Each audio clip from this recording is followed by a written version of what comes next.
Hi guys! Today I'm here with a person that is nowadays my #1 idol. So that's Elizabeth. I met her at my group therapy. People like her help me be very comfortable there. When you started talking to me, I was like, oh cool. And then you told me what you told me, that I help you and everything, and I was like, oh yes, like yes, and it's like I really just want to help people, so there's the eating disorder, which is also like generated by your biology and it's physiological, it's physiological and biological, and then it has a lot of psychological repercussions, and your own person, like the individual you, influences or can fuel the eating disorder, but it's not like creating the eating disorder. Like you, Roberta, are not creating the eating disorder. The eating disorder is a reaction to famine. And before it becomes a famine, it's a reaction to perceived famine.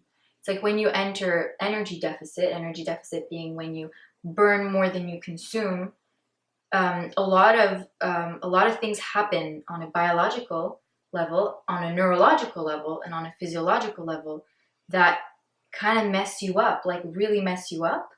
And you have certain genes, unfortunately, I'm sorry to say, you're the recipient of certain genes that are manifested in that way. Mm-hmm. And so all of this, that's what creates an eating disorder. Mm-hmm. It's not like you like out of the blue, You don't go from being insecure and being unhappy with your body, for example, or things like that, directly to an eating disorder.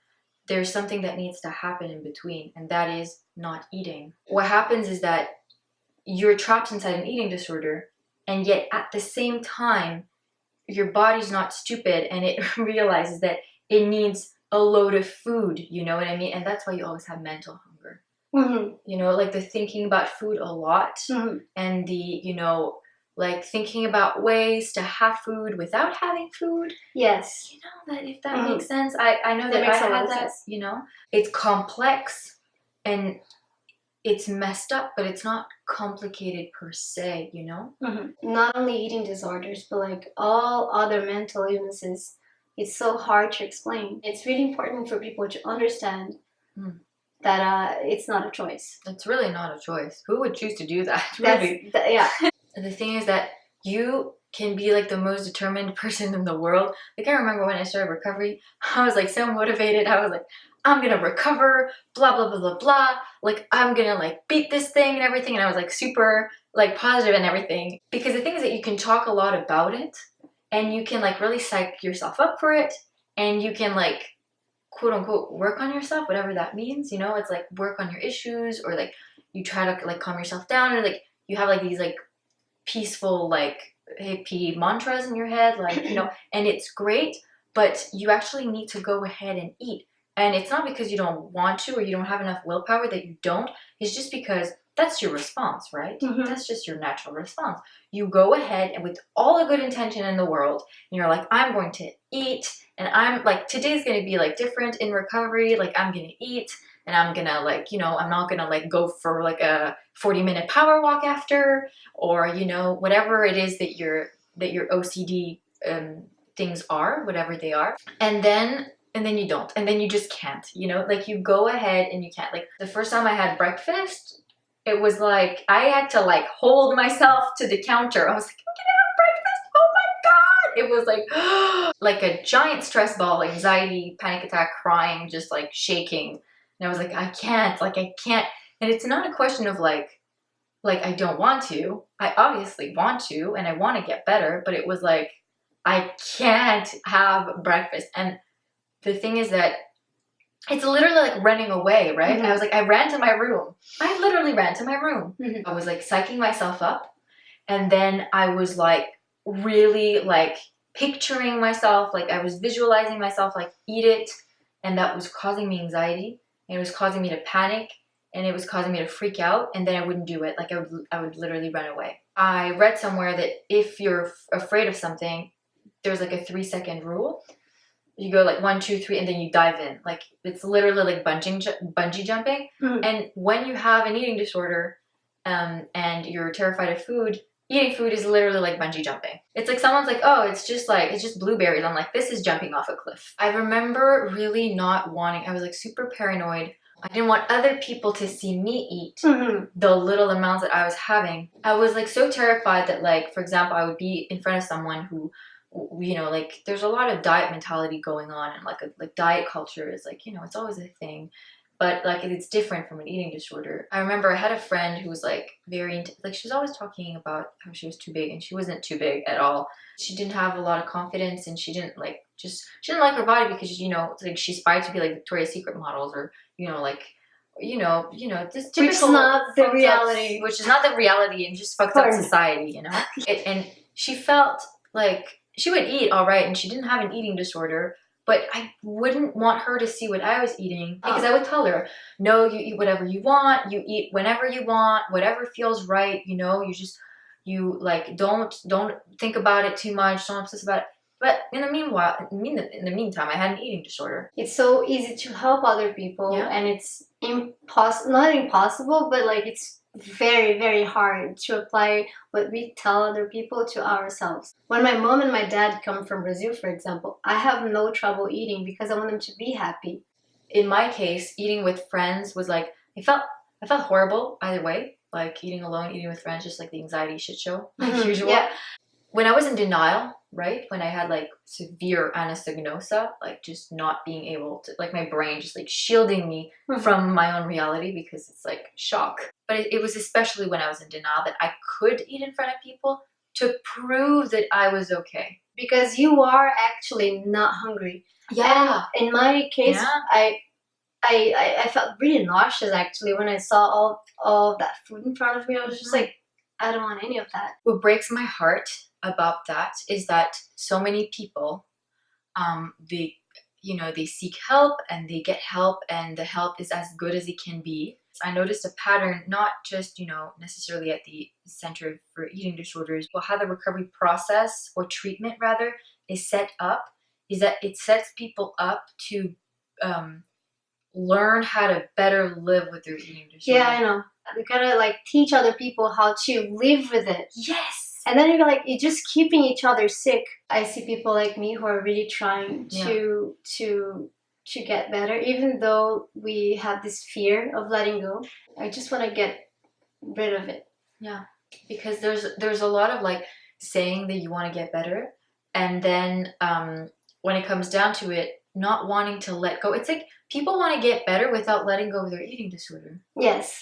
You know, and they want to get like better, like in the sense of like, some people genuinely want to get better, and some people just want to get better in the sense of like they want to get people off their case. I'm realizing that a lot of the way that the treatment is geared is like, it's a lot of like how to live with your eating disorder. It's not a secret. It's like anxiety, dread, shame, regret, guilt. How am I gonna like bring it back to zero? The way that the recovery process is like set up, and it's well intentioned, but it's like trying to teach people to not stress out. I just want to say, like, I really want to say this. There is no amount of talking about it and like strategy methods and like coping mechanisms that are gonna make eating okay. Yeah. The only thing that's gonna make eating okay is eating. It's just, it's that truth that you don't want it to be true. I tried all the like the other methods, right, of like recovering, which is like, you know, a lot of like work on yourself, and a lot of like you know, like I tried meditating, and I tried like, you know, like to give myself like mantras, like healthy mantras, and it's great to do that, but that will not make you recover. The thing is that you don't even know how to like shut it up. The truth is you can't shut it up because the genes that are making it active are screaming. They're active, you know? The biology, the physiology, the neurology behind it it will not shut up. This thought process that is in place because of all of these reasons that are not you, the individual, but like you as a mammal, you as a human are like wrong. All these things are wrong, and they're messing up with you, and you alone, like as an individual, are never going to be able to fight your biology and your physiology. You're never going to be able to do it unless you cancel what is creating this, because it's like your genes are reacting to the environment. The environment is there's not enough food coming in and you're in a famine and you're underweight. Like, that's what breaks my heart, is that people do not know this, they don't understand this, and they spend their entire lives in recovery. But you don't go past a certain point where your body becomes healthy. You know, the serotonin levels become normal again. Neurotransmitters are working normally again.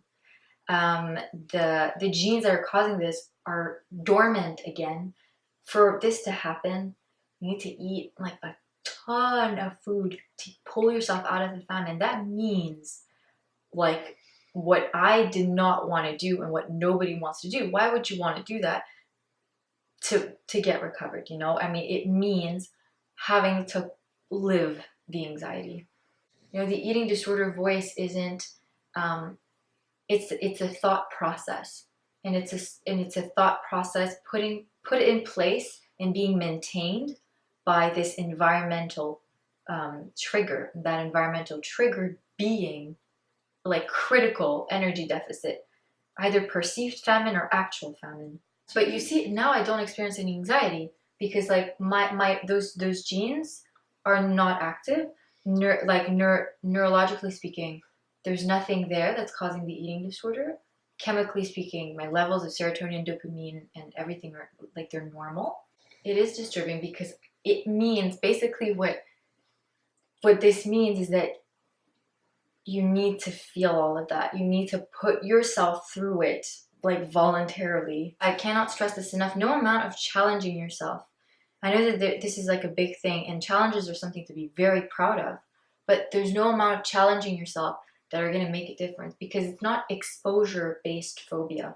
It's self-induced phobia. There's something inside of you that's not you, you know, that's not your individual you. There's something inside the human you, the animal you, that is causing this phobia. For example, PTSD, that works through exposure, you know, or like phobias like arachnophobia or stuff like that, that works through exposure. But an eating disorder is within, so you need to fix it from within. There's no amount of external exposure that's going to do anything. I thought that if I challenged myself enough, like if I did like, you know, those challenges enough, I would, you know, not have an eating disorder anymore. That I would learn to like fight the eating disorder voice, and that I would like learn to like battle the eating disorder every day. But the truth is, you don't need to battle every day. That's the truth. That's the blessing in disguise that nobody tells you about. You don't need to fight anything. There's nothing to fight. Once you get yourself nutritionally rehabilitated and you do the neural rewiring, that means like going against every single little impulse that your eating disorder wants, which will be anxiety inducing and guilt inducing and all these negative emotion inducing. Like the other day, I couldn't sleep, and I woke up and my stomach was growling, and I was just, first of all, I had a physical hunger cue. That's great. When your physical hunger cues come back, that's good. Then you have to respond, because sometimes they come back and you're still like mentally not okay, and so you don't respond to them. That's like possibly the worst thing you can do, because when they come back, it's so you're getting a literal hunger cue, like a physical one. So like respond, or else they'll go away again, because it's like, oh, there's no food in the environment. Like, you know, it's expensive energy wise. Your body's very smart. It's not going to give you hunger cues if you don't have enough energy to produce hunger cues, or if your body thinks that you're not going to have enough energy because there's no food around. I was able to just like get up, get myself like a small bowl of yogurt, eat the yogurt while reading a magazine, yawn, and go back to bed and sleep. That's the dream, actually. That's the dream, right? I really, really want to thank you for coming here today. It's my pleasure. And sharing all this amazing, amazing information and all this knowledge. And it's even better because you lived all that and you learned all that. And it's amazing. I really want to be there one day, and that's what I'm here fighting for. I really hope you watch this whole thing, and it's long, but watch it, please. Yes, Elizabeth is amazing, and all she said, it's so important. Take this information with you and share with people you know. So thank you so much for watching, and I'll see you guys soon. Bye. Eat a ton of food. Yes. Eat a ton of food, even though it stresses you out. You gotta eat a ton of food. Bye guys, thank you. Bye.